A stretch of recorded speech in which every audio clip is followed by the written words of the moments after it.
Question 1. Mary buys 3 tickets for a theatre show. Each ticket costs £50. Mary also has to pay a booking fee. The booking fee is £2.50 per ticket. Work out the total amount Mary has to pay. Well, 3 lots of £50 is £150. 3 lots of £2.50 is £7.50. And if we add those together, we get £157.50. 1 mark for each of those. Question 2. A car hire company wants to know if people are happy with their hire cars. The company asks different people if they are happy with their hire cars. The results for Monday, Tuesday, Wednesday and Thursday shown in the pictogram. How many people were happy with their cars on Tuesday? The important thing here is to look at the key. Each circle represents 4 people. So on Tuesday, 2 circles means 2 lots of 4, which is 8. How many people were happy with their hire cars on Wednesday? Well, 2 full circles and a half a circle. 2 1/2 fours are 10, or 2 fours are 8, and a half of 4 is 2. Add those together, we get 10. On Friday, 7 people were happy with their hire cars. Complete the pictogram. Well, for that, we need a full circle for 4 people and 3/4 of a circle for the 3 people that remained. Question 3.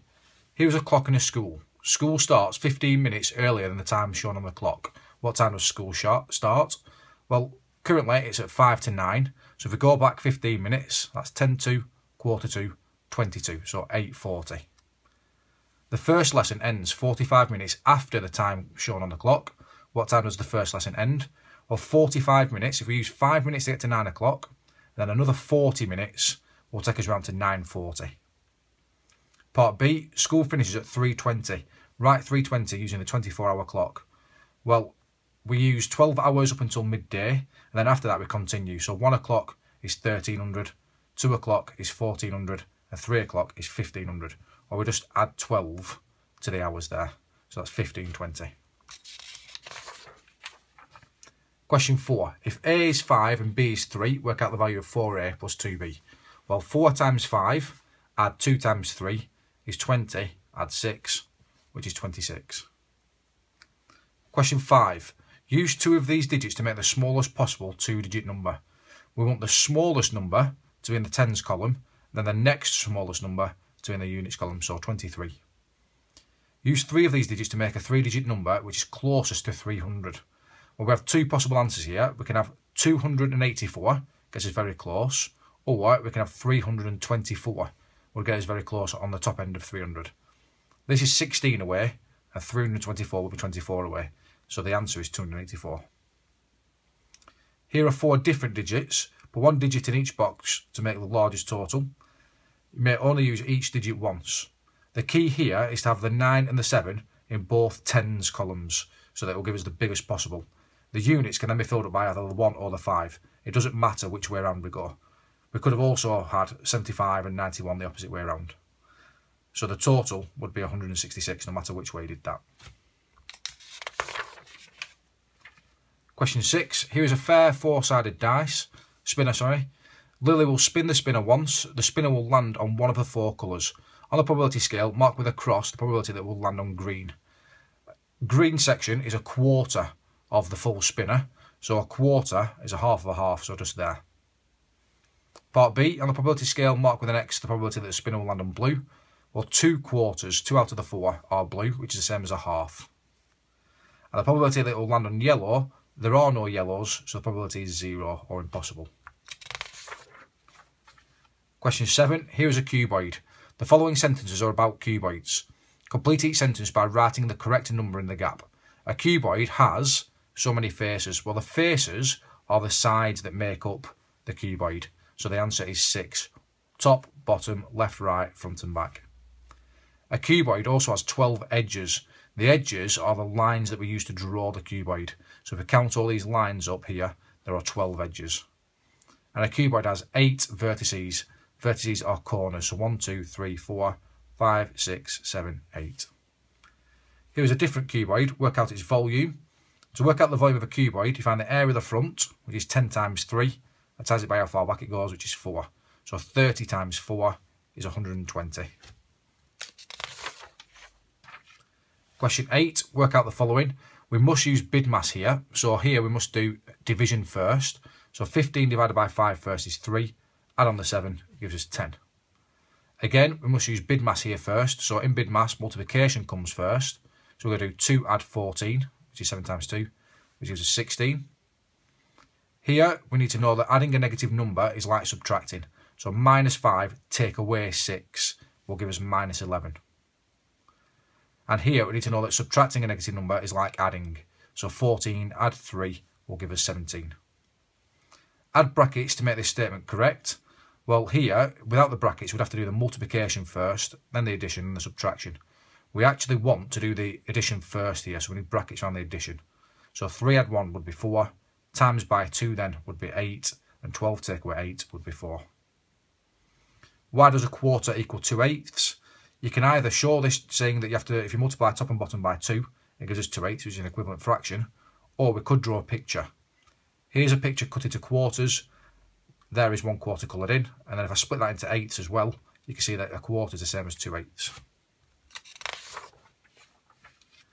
Question 9. Jack and Graham each recorded the time in minutes they each spent sending messages on Thursday, Friday, Saturday and Sunday last week. Jack is the lined one, Graham is the grading one. How many minutes did Graham spend sending messages on Saturday? So on Saturday, Graham is this side, so we go up, that's 35 minutes. On which day did Jack spend exactly 25 minutes sending messages? So if we go to 25 and go across, the day that Jack, which is a line one, spends 25 minutes is Thursday. Part C, who spent the greater total time sending messages? You must show all your working. So this time we have to work out the tops of each bar. So 25, add 30, add 45, add 30, which is here, 130. And for Graham, 40, add 25, add 35, add 40, which is 140. So Graham took the longest sending messages. Question 10. Valentina is going to have a meal. She can choose one starter and one main from the menu. Write down all the possible combinations. Well, here I've just abbreviated them as soup with beef, soup with tuna, or soup with vegetarian option. Or we can have prawns with beef, prawns with tuna, prawns with vegetables. Or we can have mushrooms with beef, mushrooms with tuna, or mushrooms with vegetarian. There should be 9 possible outcomes. Question 11. Simplify b plus b plus b plus b. That is 4b. Part B. Simplify 8n take away 3n. That is 5n. 8 take away 3. Simplify 3 times c times d. This is just to show you that when we are using algebra, we don't need the multiplication signs because they look like x's. So we just write that as 3cd.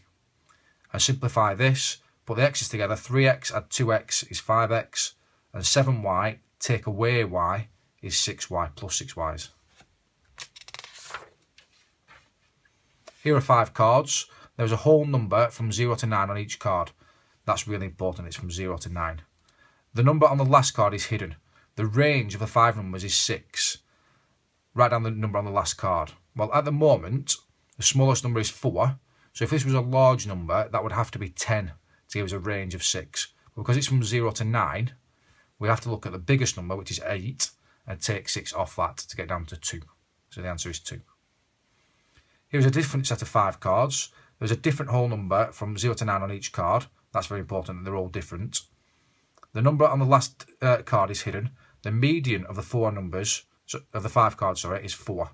Which whole number could be on the last card? Well, the median is the middle number when in order. So if we put them in order, they go 3, 4, 6 and 7. So to give that, to make that the middle, we need a number down here. And that can either be 0, 1 or 2. It can be any of those 3 numbers. Question 13. Jessica thinks of a number. She multiplies the number by 3, subtracts 7, and the answer is 5. What was she thinking of? Well, if we start with the answer, so we start with 5 and undo this. So if we add 7, we get 12, and then divide by 3, we get 4. She must have started with 4. And we can check that by doing 4 times 3 is 12, take away 7 gives us 5. Question 14. Measure the length of the line PQ. Give your answer in centimetres. It's very important you do this very accurately. So if you line that up as accurately as you can see that's at 6.4 centimetres. Write down the value of x. The reason it says write down is because opposite angles are equal. So it must just be 78. And the reason is we should really use this word, vertically opposite angles are equal. Sorry, I missed the word out there. Vertically opposite angles are equal. Question 15. Alina is planning a trip for people at her youth club. Here are the costs for the trip. So transport, insurance, other costs, and the entry fee, which is £14 per person. All the rest are all one-off fees. Alina charges £18 per ticket. She sells 100 tickets. Is there enough money? Well, the costs to go are £230 for transport, £50 insurance, £30 for other costs, and £1,400 for the tickets, for the entry fees. So, because that's 14 times 100 for the 100 people. And if we add those up, we get 1,710. And the tickets are £18 each times 100 is 1,800. So yes, there is enough money. Question 16. On the grid, draw an enlargement of shape R with a scale factor of 2. Well, to draw a scale factor of 2, we need to times everything by 2. So this line here goes across 2 and up 1. So on the enlarged shape, it will go across 4 and up 2. It then goes down 1 and across 3. So I'm going to go down 2 and across 6 to here. Again, down 2 and across 6. And again, across 4 and up 2 to get back to the original place. Question 17. Write these numbers in order of size, starting with the smallest. Well, firstly, I've converted these to percentages to help me. So 0.6 is the same as 60%. 2/3 is 66.6%. Recurring, 65%. And that's 60.6%. So we can see that the smallest one is 0.6, then 0.606, 65%, and 2/3. Question 18. On Monday, Ravi drives for 4 hours. His average speed is 30 miles per hour. How far does Ravi drive on Monday? Well, for 4 hours at 30 miles per hour, we do 4 times 30, which is 120 miles. On Tuesday, he drives 200 kilometres, which then he drive further. So we need to convert this 200 kilometres into miles. Since 5 miles is 8 kilometres, if we divide that by 8, which is 25, and do 25 times 5, that will be 125 miles. So he drove further on Tuesday. Question 19. Solve n over 7 equals 2. Well, that means something divided by 7 is 2. So to reverse that, we need to do 2 times 7, which is 14. Solve 3g plus 4 equals 19. We take 4 off both sides, we get 3g is 15. And then divide by 3, we get g equals 5. Question 20. Omar is carrying out a survey of the students in his maths group. He wants to find out the month of which each of them were born. Design a suitable table for a data collection sheet that he could use to collect this information. Well, we will need a list of all the different months, so January through to December.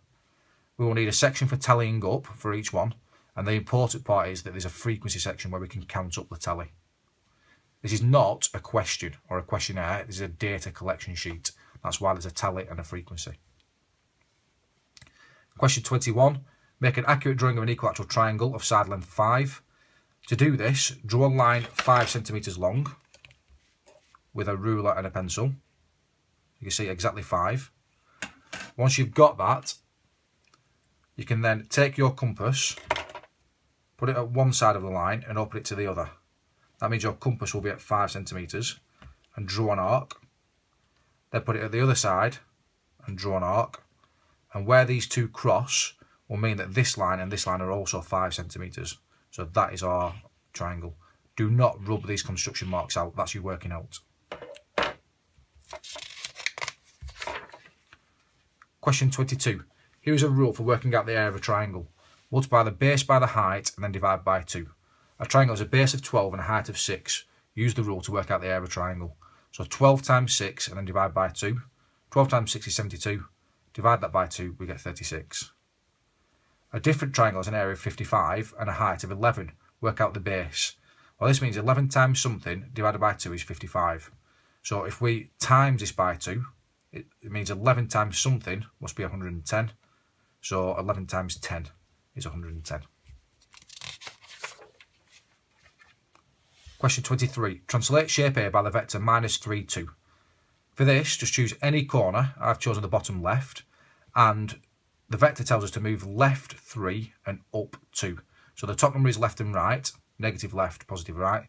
And the bottom number is up and down, positive up, negative down. So I've gone 1, 2, 3, and then 1, 2 to here.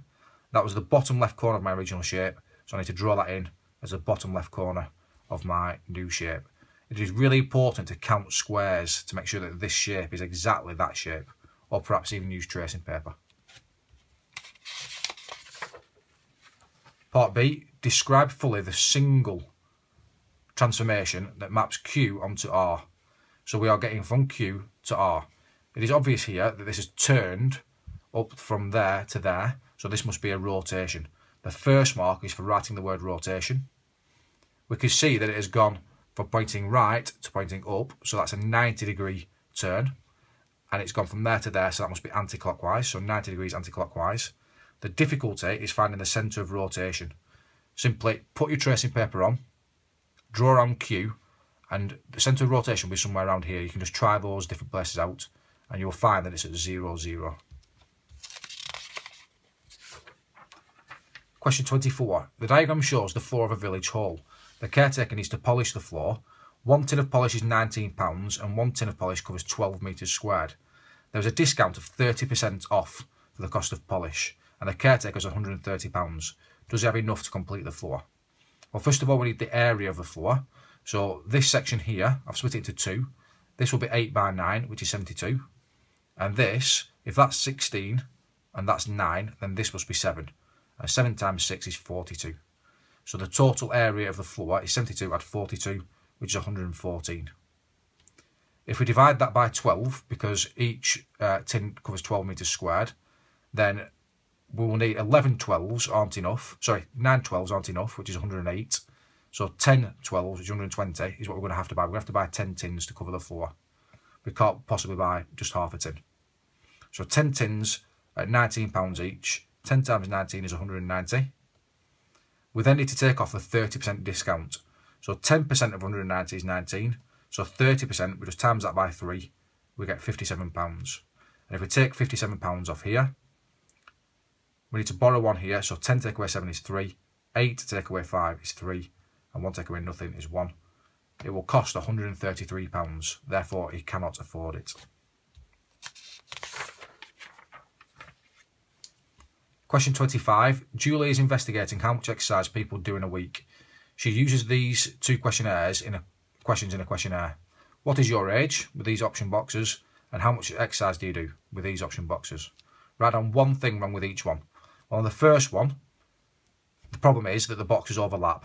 So if you were 15 or 25 or 40, you wouldn't know which one to do. Question 2.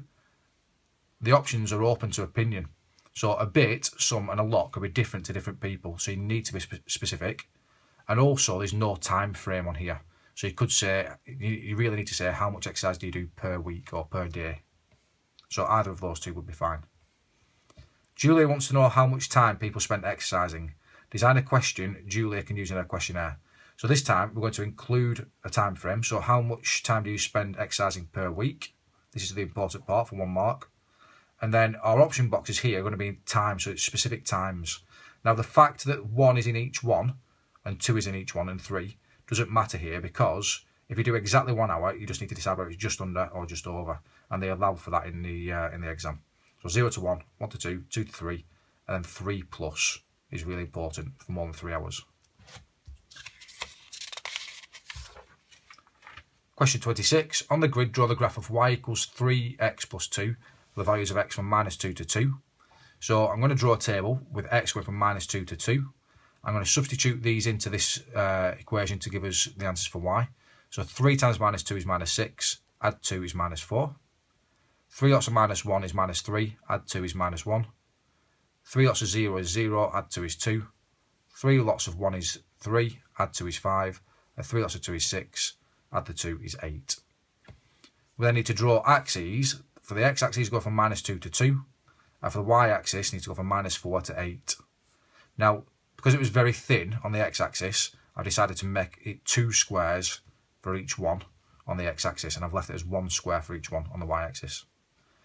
We can then plot these points, so -2, -4, -1, -1, 0, 2, 1, 5, and 2, 8, and join them with a straight line. Question 27. Rita is going to make some cheeseburgers for a party.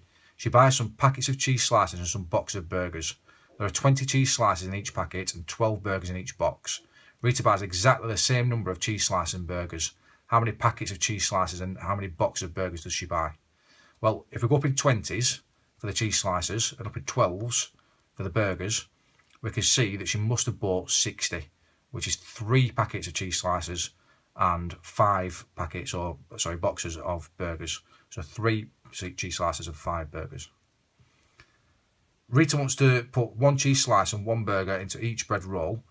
She wants to use all the cheese slices and all the burgers. How many bread rolls should you use? Well, the answer is 60, because she's bought 60 of each up here. So to use them all, she'll need 60 bread rolls. Question 28. ABC is a triangle. Angle ABC and angle BCA, so this one and this one, are equal. Now that's really important. That tells us that this triangle must be isosceles, and therefore these two sides are the same. It says work out the perimeter of the triangle. Well, if these two sides are the same, we could put 3x minus 5 equal to 19 minus x, because both those sides are the same. If we solve that by adding x to both sides, we get 4x minus 5 equals 19. Then add 5 to both sides, we get 4x equals 24. And divide both sides by 4, we get x equals 6. If x is 6, then 3 times 6 is 18, take away 5 is 13. And just as a check, 19 take away 6 is 13, so those two are the same. That's good, since we spotted that at the start. And 2 times 6 is 12, so 13 add 12 gives us 38.